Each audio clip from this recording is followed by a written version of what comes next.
এবার দেখো আমরা সৃজনশীল সমাধান করব বোর্ড পরীক্ষাতে আসা ম্যাথগুলা। যেহেতু আমরা এতক্ষণ অবধি বেসিকগুলো শিখছি, এখন যে ম্যাথগুলো দেখবা এগুলো তোমার কাছে মনে হবে ডাল ভাত। ঠিক আছে, একদম সহজ, মানে সবই শিখে আসছি অলরেডি। এখানে দেখো বলছে ভূমির সাথে 15 ডিগ্রি কোণে আনত তলের উপর একটা ব্লক স্থিরভাবে অবস্থান করতেছে। ব্লক এবং আনত তলের স্থিতি ঘর্ষণ গুণাঙ্ক দেওয়া আছে। ঘর্ষণ গুণাঙ্ক মানে হচ্ছে এফএস, এবং গতীয় ঘর্ষণ গুণাঙ্ক দেওয়া আছে। ব্লকটির ভর 2 কেজি। তোমাকে বলছে, কি বলছে বলো তো, স্থির অবস্থায় বস্তুর উপর ক্রিয়াশীল ঘর্ষণ বলের মান কত? ঘর্ষণ বলের মান বের করতে হবে। স্থির অবস্থায় আছে না ভাই, এই টাইপের চিত্র তোমাদের শিখাইছি কিনা বলো, তোমাদেরকে এটা শেখানো হয়েছে কিনা বলো।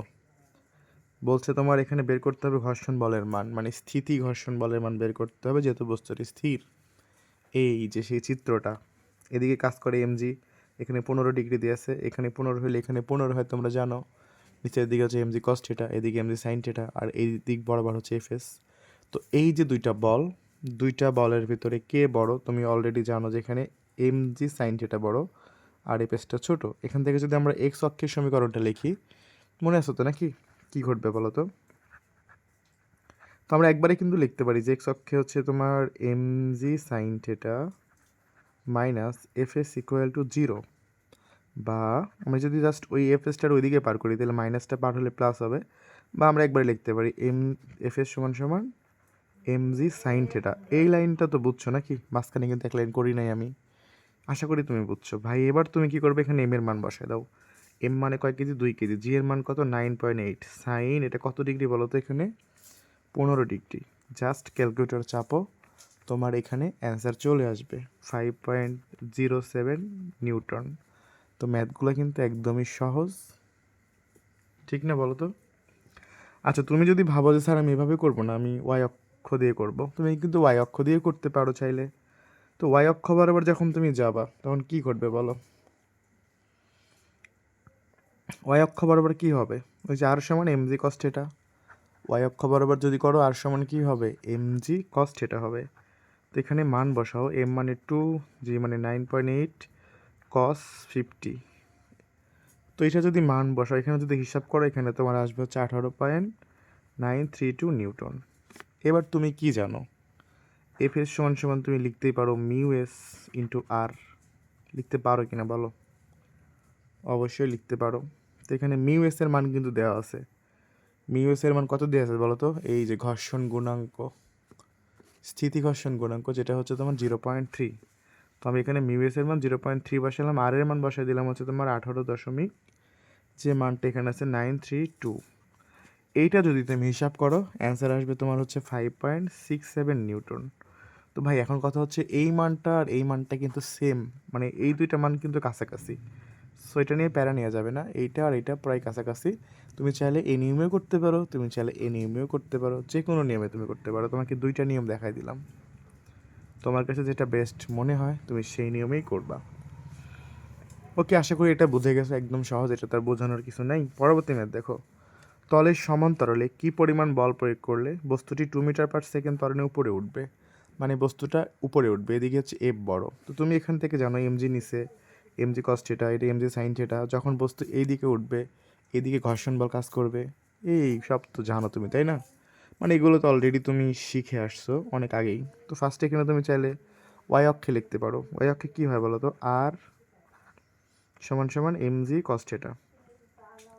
তো এখানে ভাই তুমি জাস্ট সুন্দর করে যদি মানগুলো বসায় দাও তাহলে কিন্তু হয়ে যাবে। ওই যে আমরা বের করছিলাম, তো এটা কত বলো তো? 18.932 নিউটন। তো আমরা এখানে ওয়াই অক্ষ বরাবর কাজ করে ফেলছি। এবার আমাদের কাজ করতে হবে এক্স অক্ষ বরাবর। এক্স অক্ষ বরাবর, এক্স অক্ষ বরাবর যদি আমি যাই, এখানে কে বড় হচ্ছে বলো তো? এখানে অবশ্যই এফ বড় হচ্ছে, তার মানে এফ বড়।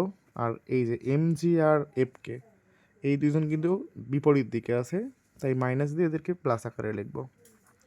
M G sine theta plus F K equal to কত হবে? সে একটা ত্বরণে চলতেছে, ত্বরণ কত, মানে এম এ তুমি একবারে লিখতে পারো। তুমি যদি এখন এখানে সুন্দর করে মানগুলো বসাও, আমার মনে হয় তুমি এফ বের করতে পারবা। এখন বাকিটুকু কিন্তু জাস্ট বীজগণিত, নাকি অন্য কিছু বলো তো? বাকিটুকু ভাই জাস্ট বীজগণিত। এখানে এম বসাবার 2, তারপরে তোমার এখানে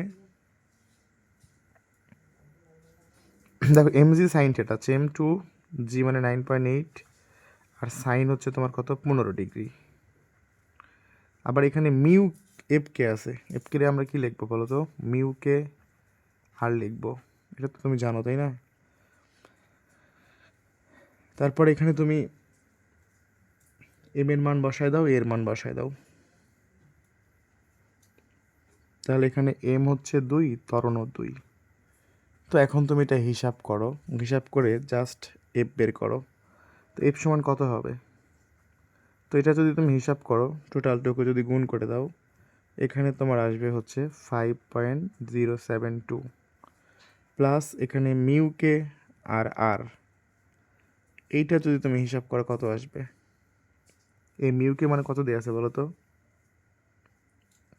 গতীয় ঘর্ষণ গুণাঙ্ক দেওয়া আছে 0.2, আর আর এর মান তো তুমি অলরেডি জানো হচ্ছে 18.932। এই হলো 18.932 ইকুয়াল টু 4।